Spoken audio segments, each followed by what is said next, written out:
Welcome to the Ask Coach Mac podcast, where coaches from around the world get their strength and conditioning questions answered.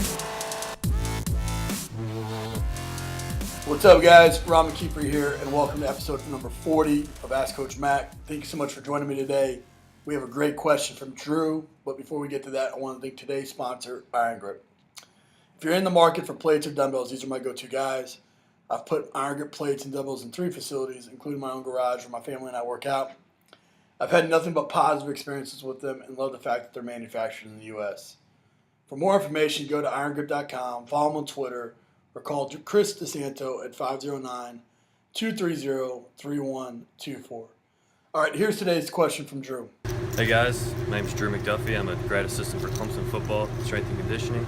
My question for Coach McKeefery is, what are the biggest characteristics you look for when hiring an assistant? Drew, thanks for your question. And I got to say that hiring the right people in the hiring process in general was one of the hardest things that I had to learn to deal with as a manager, as a head strength coach. One of the most difficult tasks that I've had across my career, because it is such an important thing when it comes down to it. You know, what I would try to do early on in my career is I would try to identify the qualities in me that I felt like propelled me to be a head strength coach, that made me a good strength coach, that, you know, that the athletes responded to. And that was my definition of what good was. And so I wanted to hire people that were just like me, you know, and to be honest with you, that backfired on me in several occasions, not because we didn't have good coaches. We had excellent coaches. I've always been able to hire really, really good coaches. What I haven't always done a good job of is hiring the right fit for me. You know, Chris Creighton, the guy that I worked for at Eastern Michigan and was my college football coach my senior year, he was the one that I credit, you know, that taught me this system that was, you know, that he had read or learned about with a personality test that Gary Smiley came up with. And we're all familiar. We're familiar with a lot of these Myers-Briggs and these different personality tests. But there are very simple ones. It's Gary Smiley. And it really, you know, you take the questionnaire and it narrows you down to being one of 4 things. Either you are a lion, a retriever, a beaver, or an otter. I know it sounds funny, but stay with me for a minute here. You know, a lion is what I am, is what a lot of the coaches that I hired early in my career were. A lot of those coaches went on to be head strength coaches, and it works well for a head strength coach because a lion is somebody that's prideful, that's got, you know, that likes to be out in front of people, that has a vision, that always wants to kind of has a million different ideas. The problem with a lion is they're not always the best when it comes to making, you know, those details of getting those big dreams and those big visions executed. Or, you know, sometimes they're, because of that pride, they're a little boastful or they go a little too far with that, you know, or they don't always react in the right way. They react with emotion early. And I know we've talked quite a bit about this, about the difference between emotion and passion, you know. But that lion, he's going to act first and then think second, whereas, you know, maybe the beaver, where a beaver is very good, is that they're meticulous. Think about a beaver, you know, on a river. You know, they're gonna always be, you know, they're gonna get the right twig. They're gonna get the right things to build that dam. They're gonna be, you know, busy and executing that. And, you know, there could be a lot of things going on around them, but they're gonna get that dam done and done it the right way. You know, and you know, you got to have those guys on staff. You know, those ones that are going to get every single detail, that are going to think about the things that you're missing.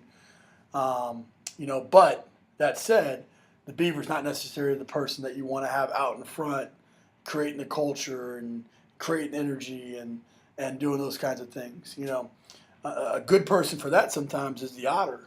You know, the otter. Think about an otter. They're so playful.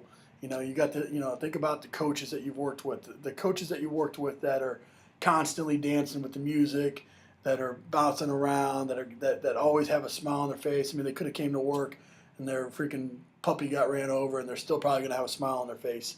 You know, they're always positive. You know, they're the ones that are going to be, you know, create energy when nobody else has it. you got to have those people too, because, think about camp situations and half times when you're maybe down or things like that. You got to have some freaking, otters running around trying to create some juice a little bit for the group and get them refocused and ready to go. However, sometimes, it's not a time to be playful. Sometimes it's not a time to be smiling and those details and holding people accountable and things like that. That's not necessarily a strength of the otter. And lastly, you got to have a retriever. A retriever is the most loyal person you've ever been around. They're the person that when you leave the room, everything gets done exactly the same way. There's never, nobody's ever going to talk bad about the boss with this person or things like that. And so, when you're hiring people, what I do now is I try to hire what I'm not, and I try to hire, and replace one of these types of things. So if I have an otter leaving, I want to make sure I get an otter on my staff. Base levels of knowledge are those are standards. Having a master's degree, certifications, years of experience. A lot of times people think that those are the things that separate them. Those are just the minimum requirements. What I'm looking at on top of that is, are you going to bring something different to the table? Are you going to bring a skill set to the table that's going to make us better as a staff? And do you fill one of these spots? And so as a young coach, you don't know what people are looking for out there. And so you need to learn and be all these different things. You got to work at all these different skill sets. For me as a lion, that beaver, that doesn't come natural to me. Those details and things like that. But when I was an assistant, when I was an intern, oftentimes those are the roles that I had to be in. And so, I needed to make sure that I developed those skill sets. And then when you become a head strength coach, you need to be a good balance of all those things. Now, the difference is that when you become a head strength coach, you get to be who you are, and then you get to surround yourself with people that fit those other molds. But when you're when the roles are reversed and you're trying to be hired, then you need to be able to be all four of those things. And so, Drew, I hope that answers your question. Would love to hear what everyone else thinks. Use the hashtag AskCoachMac to continue the discussion over on Twitter.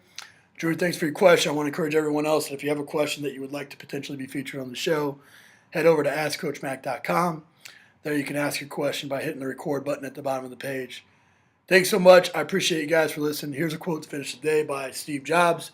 It doesn't make sense to hire smart people and then tell them what to do. We hire smart people and so that they can tell us what to do. Take care, guys. I'll see you in the next episode of Ask Coach Mac.